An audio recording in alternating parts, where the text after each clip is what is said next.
Continuamos con más de Noticias 7 en esta primera emisión. Bienvenidos a quienes acaba de sintonizar y vamos de inmediato a conectarnos vía telemática con la ministra de la Mujer y Derechos Humanos, Ariana Tanca. Vamos a conversar sobre lo ocurrido con Aidita Ati, el denominado caso Ati, este supuesto caso de femicidio. Ministra, muy buenos días y gracias por acompañarnos en Noticias 7. Muy buenos días, muchísimas gracias por la invitación. Siempre es un gusto estar compartiendo este espacio con ustedes. Gracias, ministra, sobre todo para conocer cuáles han sido las primeras acciones que ha realizado su cartera en el caso de Aidita Ati, sobre todo del soporte para la familia. Bueno, aprovechar el espacio para reiterar el compromiso que tiene esta cartera de Estado con la familia de la subteniente, con la que hemos estado desde el día 1 prestando nuestros servicios de contención psicológica. Los hemos acompañado en la provincia de Napo, como también los hemos acompañado una vez que llegaron a Quito y posteriormente pues hemos hecho el seguimiento correspondiente sobre el caso y lo hemos acompañado en todo el proceso. Yo creo que esto es un hecho que nos enluta a todo el país y nos hace realmente reflexionar cómo la violencia basada en género es realmente un problema estructural en el país. Ministra, ¿qué le parece si para los amigos televidentes y radioescuchas que no tienen del todo claro de qué se trata este caso Ati, vemos un reportaje que hemos preparado y lo comentamos? Vamos con ello entonces. El pasado 29 de junio, el ejército ecuatoriano anunció el fallecimiento de la subteniente Aidita Ati Gavilanes. Su cuerpo fue encontrado esa mañana en su habitación en el fuerte militar de la provincia de Orellana con signos de asfixia. Tras el hallazgo, 4 militares están siendo procesados por el presunto delito de femicidio y la familia de Aidita busca que los detenidos enfrenten la investigación penal en prisión. Por este motivo, apeló a las medidas de presentación periódica que le dictó la jueza Mireya Torres el pasado 30 de junio en la audiencia de formulación de cargos. La familia de la subteniente sostiene que hay riesgo de fuga de los 4 oficiales del ejército, debido a que en el informe de la autopsia realizada el 29 de junio en Lago Agrio, el técnico forense determinó que se trató de una muerte violenta a causa de una asfixia mecánica por politraumatismo. En el documento se detalló que el cadáver de Ati evidenciaba huellas de violencia tales como múltiples equimosis, distribuidas anatómicamente a nivel de cabeza, cara, cuello, tórax, miembros superiores y miembros inferiores. Además, a nivel de los genitales externos femeninos, indica que se observa equimiosis a nivel de labios mayores, labios menores y a nivel de introito vaginal, la presencia de líquido de color blanquecino. Según los datos de la Alianza Feminista para el Mapeo de los Femicidios en Ecuador, entre el 1 de enero y el 31 de mayo del presente año, se han registrado 108 femicidios. En promedio, las víctimas tenían 34 años de edad. Las provincias con mayor incidencia son Guayas con 25, Manabí con 18 y Los Ríos con 17 femicidios. Manuela Bedón, Noticias 7. Ministra, con esto que hemos podido escuchar entonces, según cifras de la organización Aldea, 108 femicidios en el Ecuador. No sé si ustedes de pronto como Ministerio de la Mujer tienen una actualización de cuántas muertes directamente a las mujeres por su condición de ser mujer se han registrado en nuestro país hasta julio de este año. Bueno, es importante precisar desde que el momento que tuvimos conocimiento de este lamentable hecho, trabajamos de la mano con incluso el presidente, cuya orden directa fue que caiga quien tenga que caer porque la familia merece acceso a la verdad, acceso a la justicia y lo más importante, la reparación y la no repetición. Yo creo que eso es algo muy importante que ha permitido también que este caso se lleve como se está llevando, ¿no? Estamos vigilantes que se cumpla el debido proceso. Yo creo que también todos compartimos la indignación de lo que acabamos de escuchar de que no se dictó la prisión preventiva. De hecho, eso justamente está en apelación y se ha cancelado la audiencia y como Ministerio de la Mujer y Derechos Humanos estamos muy atentos de lo que está sucediendo. Nosotros, naturalmente, no interferimos en los temas de la justicia, pero sí estamos viendo que todo se cumpla como se deba de cumplir. Ahora, con el tema del número de los femicidios, realmente son escalofriantes las cifras en Ecuador.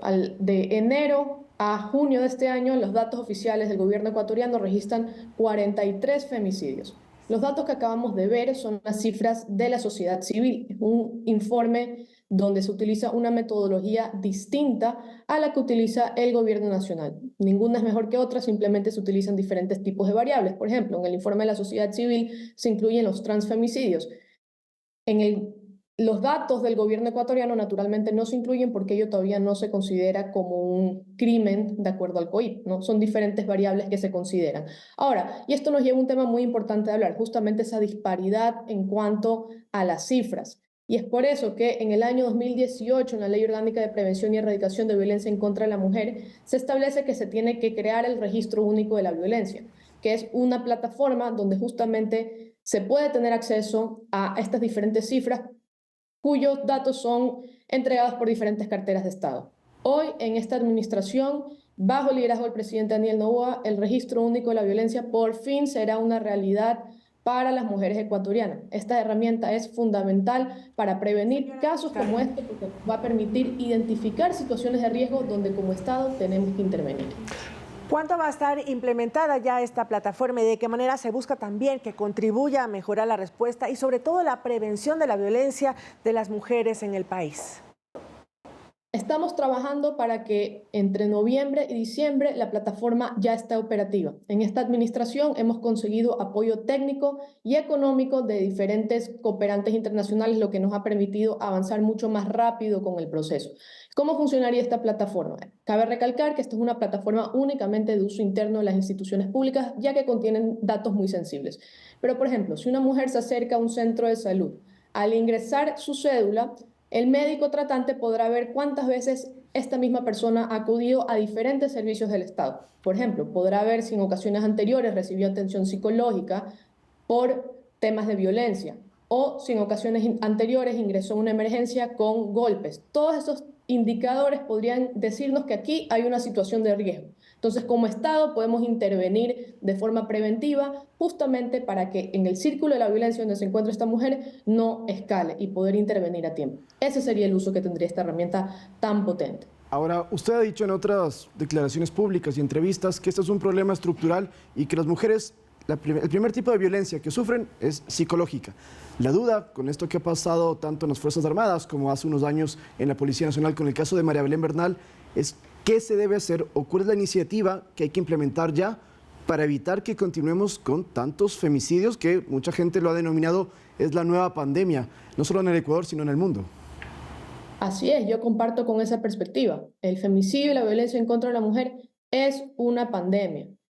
Y tomando esa misma metáfora, ¿cómo se combatió una pandemia? Con mucha educación, con mucha intervención estatal, ¿no? Y eso es lo que estamos haciendo desde este momento. Para nosotros es muy importante que las personas tengan la información correcta para saber, en primer lugar, identificar cuándo se encuentran en una situación de violencia. Lo decías hace un inicio.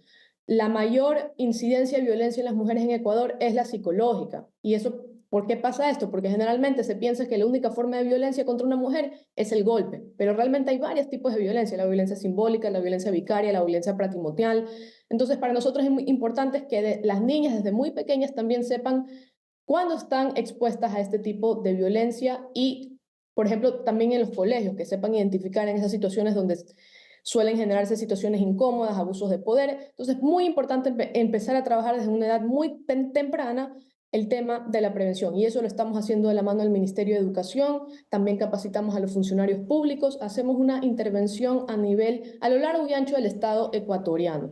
También capacitamos, esta semana también hemos empezado a trabajar de la mano de las Fuerzas Armadas, haciendo capacitaciones para sensibilizar a los miembros de la fuerza pública sobre estos temas, porque para nosotros también es importante que quienes están en esas filas sepan que ahí también pueden existir este tipo de casos y lo más importante, que sepan dónde acudir, cuál es la ruta de la denuncia, quién los puede ayudar. Entonces, en esa misión estamos, entregando la información a las mujeres que sea útil para identificar y pues para hacer la denuncia correspondiente. Sin duda la educación es clave para poder eliminar los femicidios, la violencia de género en nuestro país, señora ministra. Y mi pregunta iba hacia allá. ¿Qué se está haciendo como medidas y capacitación dentro, por ejemplo, de las fuerzas del orden, de las Fuerzas Armadas? Ya lo mencionó. ¿Cómo va a ser el proceso? ¿Hasta dónde van a llegar estas capacitaciones y esta educación? Nosotros estamos trabajando de forma integral a lo largo y ancho del país. Hemos intervenido ya en 4 provincias, hemos estado en Guayas, Pichinchas, Esmeraldas, y también ya estamos entrando justamente en Orellana en cuanto a estas sensibilizaciones que se hacen dentro de la fuerza pública, pero también las hacemos en otros espacios para funcionarios públicos y sobre todo para la comunidad, donde pueden estar nuestras usuarias. Ahora, también es muy importante que el día de hoy vamos a iniciar una intervención integral en Durán. Desde el Ministerio de la Mujer y Derechos Humanos vamos a repotenciar el servicio de protección integral que hoy está escondido en un edificio de un complejo judicial donde ni siquiera tiene ventilación, donde no se le puede dar atención digna a las mujeres. Eso va a cambiar a partir del día de hoy, donde vamos a mover el servicio de protección integral para finales de agosto, donde va a contar con un nuevo espacio digno para poder entregar nuestros servicios gratuitos de apoyo psicológico, asistencia legal y también el trabajo social. De acuerdo, vamos a estar haciendo brigadas continuas con nuestros servicios y pues lo más importante, acercando los servicios del ministerio a nuestras usuarias para que más mujeres sepan que estamos presentes y a dónde pueden acudir. Ahora, discúlpeme que retroceda de nuevo al tema de las Fuerzas Armadas. Usted personalmente ha hecho las capacitaciones en Guayaquil al personal militar. La duda que podríamos tener es si ha podido conversar con mujeres militares y qué le han hecho sentir ellas. ¿Cuál es la percepción hoy en día de las mujeres dentro de las filas de las Fuerzas Armadas sobre lo que está pasando y sobre esta violencia de género que podrían estar enfrentando? Sí, de hecho yo personalmente dicté una aquí en Guayaquil y en varias ocasiones que hemos conversado con mujeres dentro de la fuerza pública, y es la misma preocupación que tenemos las mujeres en Ecuador al caminar por la calle, no necesariamente por estar dentro o fuera de una institución de la fuerza pública, sino que es la preocupación que tenemos todas las mujeres en el momento que salimos de la casa solas. Yo creo que aquí todas las que nos están escuchando le han enviado un mensaje a una amiga pidiéndole, por favor, avísame cuando llegues, y también probablemente nos los han pedido a nosotros. Y ese es el temor que tienen todas las mujeres ecuatorianas, de que no se puede caminar sin miedo. Y eso es lo que estamos trabajando desde este ministerio y sobre todo con el firme compromiso del gobierno nacional, que estamos trabajando para que las mujeres puedan caminar en libertad sin miedo y sobre todo tener una vida digna. Y es por eso que estamos entregando becas, capital semilla, líneas de crédito, capacitaciones, justamente para tener todas estas herramientas que nos permiten prevenir cualquier tipo de violencia. Ministra, muchísimas gracias por su presencia y por darnos estas declaraciones de las acciones que está realizando desde su cartera y el gobierno para combatir la violencia de género que está presente y enquistado en varios lugares de nuestro país. Con esto nos vamos a una pausa, Lautaro. Sí, gracias, Adriana. Entonces, las palabras de la ministra de la Mujer, Ariana Tanca Maquiavelo. Nos vamos a una pausa, pero cuando volvamos tendremos al ministro de Energía, Antonio González, para hablar de la situación energética justamente en nuestro país. Ya volvemos.